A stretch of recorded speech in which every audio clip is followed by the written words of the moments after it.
Developing boarding schools has been a strong method in promoting the modernization of education and poverty alleviation in Xinjiang. That's according to a local government spokesperson at a press conference on Monday.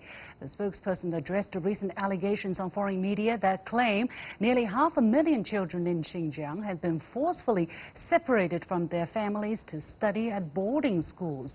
Officials in Xinjiang refuted the allegations.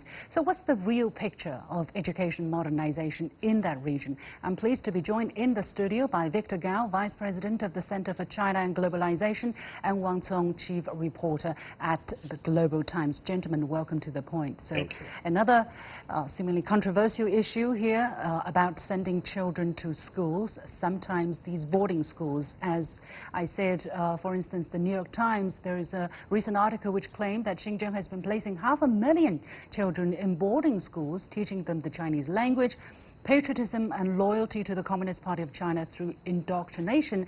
And also it says that often these children were forced to be separated from their family so that they cannot reunite with their family even if they want to. But the same article also said that many rural families are eager to send their children to these schools, especially when they're older. So, Victor, help us understand the context of what we're talking about. Well, please allow me to put several things on the table first. In Xinjiang, which borders with Afghanistan, there has been a wave of radicalization in Xinjiang, resulting in quite a few families in Xinjiang, many of whom are Uyghur families, whereas the parents actually force their kids not to go to school. They deprive the kids the right to go to school on the fear that if you send your school to public school, etc., the kids will have to learn Mandarin Chinese and get exposed to the Chinese culture, for example, and that will really deprive them of their Uyghur or Muslim heritage. This is far from the realities on the ground. But the radicalization is a major threat in Xinjiang. And in China, we have a law, compulsory education law.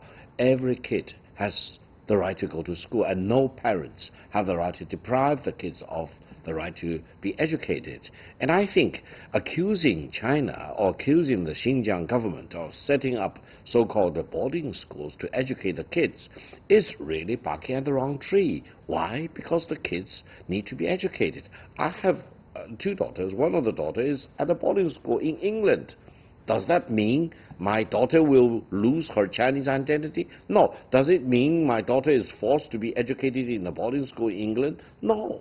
I think. But what's the idea of setting up these boarding schools in the first place? Because there are these boarding schools, and there are a lot of measures to set up more of these boarding schools and providing actually a lot of funding for these schools. All of the students who study there, they don't have to pay for the tuition, they don't have to pay for the accommodation, they don't have to pay for the food. They actually eat really well, and then they get subsidies from $120 a year to $218 a year respectively, depending on how old you are. What's the idea of setting up these boarding schools? Well, because of the radicalization, there is a dangerous phenomenon where some of the families in Xinjiang, especially in Uyghur communities, who want to prevent their kids from being educated in school. They want to keep their daughters, for example, in school without education. They think this is a way of so-called Muslim heritage. No, in China, every kid has the right and has the duty to be educated. And every family has the obligation, according to the law, to provide such education to their children. Absolutely. Therefore, I think the government has a duty to make sure that all the kids in Xinjiang or anywhere else in China receive decent education. And I think the Western media reports really missed the mega point that kids in Xinjiang, as well as anywhere in China, need to be educated.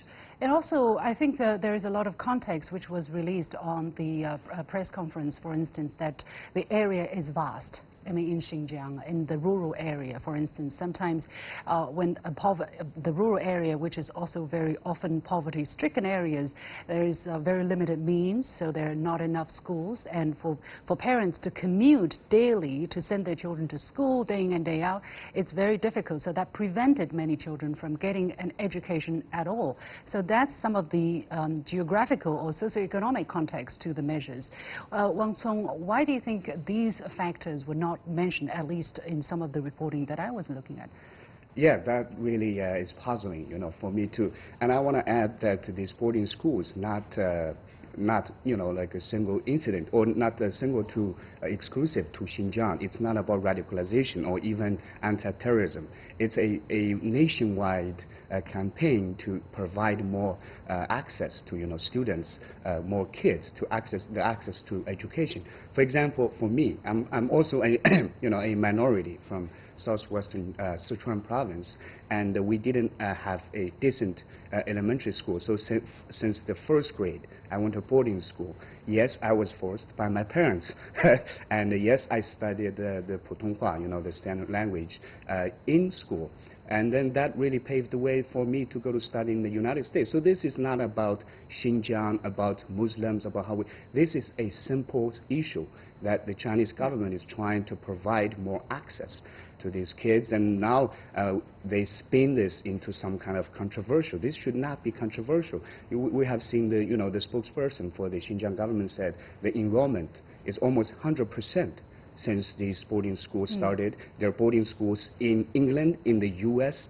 It's just puzzling. And also, I want to add one more point to this, because this is really personally frustrating to me, that somebody who would write a story like this, they say that the anti-Muslim campaign has not spared kids. I think it is them who did not spare, the education, the kids' rights to education, not from their smear campaign. Actually, I was doing a program, and I invited 5 children from Xinjiang Uyghur Autonomous Region, from the Uyghur ethnic group, to come to CGTN and hear their thoughts about receiving the Chinese education. For instance, learning to speak the Mandarin Chinese, which is the standard language that's used all over China.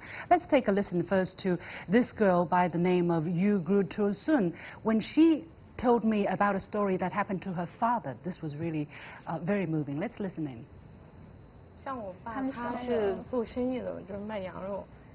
Like my dad, he sells mutton. He didn't understand Mandarin at all at first. When we came to Beijing in 2014, he came with me. Here's a story. There was a foreigner who spoke Mandarin Chinese to him, and he couldn't answer. He was very upset and told me that even foreigners can speak Mandarin Chinese, and I'm Chinese, but I don't even speak the language. My father then asked me to teach him. Later, I started to teach him little by little. But when I graduated from middle school, I went to Tianjin for high school. One day he called me and said, "Today I sold some mutton to a Han person," and we communicated in Mandarin Chinese. He felt particularly happy. He also decided to send my 2 sisters to attend bilingual classes. Now my 2 younger sisters can communicate with me fluently in Mandarin when I'm back home. Yeah. Well, I also asked one of the girls, this was a very interesting story about how the girl's father was shocked. Even foreigners can speak Mandarin Chinese, and he himself, as a Uyghur, as a Chinese person, he couldn't, so he picked up learning Chinese. And then I asked another student how, whether learning Mandarin Chinese is going to affect her level of Uyghur language. And here's what she said, which is really interesting. No, I think that's innate, and we definitely won't forget it. Although we're all learning Mandarin Chinese, and teaching it has become more widely practiced, we certainly will not lose our mother tongue. While learning Mandarin, we will develop our own culture as well. Right, so these are the personal stories that these girls were telling me, and it was very touching for me to hear their personal stories.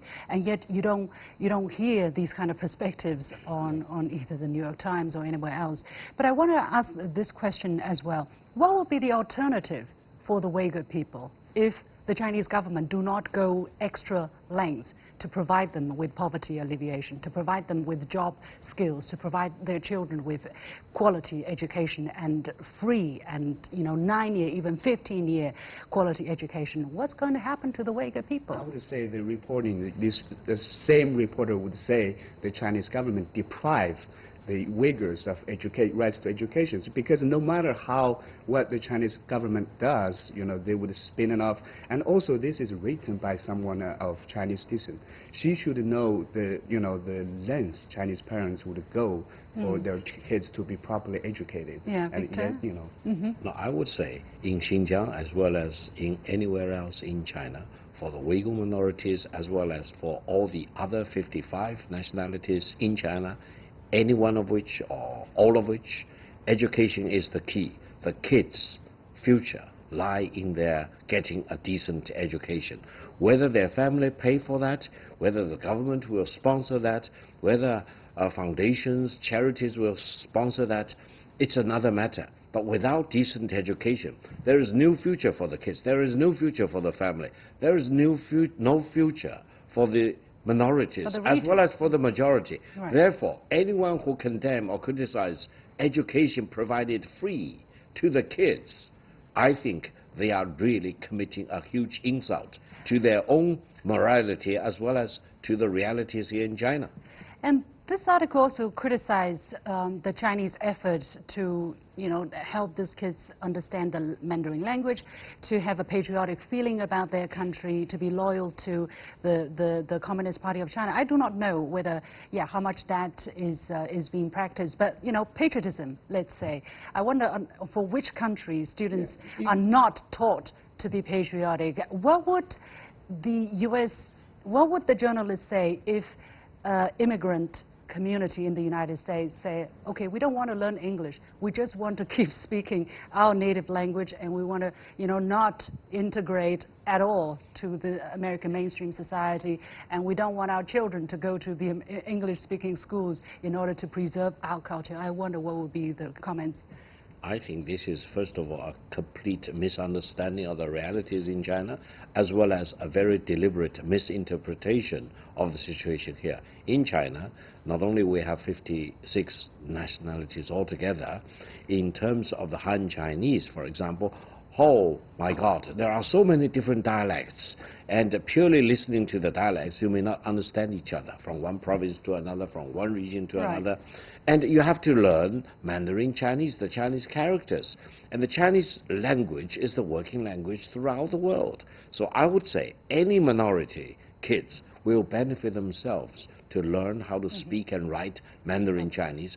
It does not diminish their own ethnic heritage or cultural or religious heritage. And I think the reporters, again, are committing injustice to Islam and to the Muslims if they believe that for the kids to learn Mandarin Chinese, their Muslim or Islamic heritage will be diminished. No, that's far from the realities in China. Yeah, I think with regard to the patriot education, I went to 1 year in high school in the United States. There's flags everywhere. There's pledge. There's before every event there's national anthem. So that's completely normal in the United States. Nobody criticizes that. Nobody criticizes that. And then also remember, if you want to join the U.S. citizenship, you have to take a test of their history, because that's the way it should be, right? You got to understand the culture. And with regard to the language, it's more like a practical skill too. Many foreigners study them, voluntarily. Why not Chinese people? That's exactly what that girl was telling me. Well, we have to leave it there, this very important discussion. Many thanks to Victor Gao, Vice President of the Center for China Globalization, and Wang Cong, Chief Reporter at the Global Times.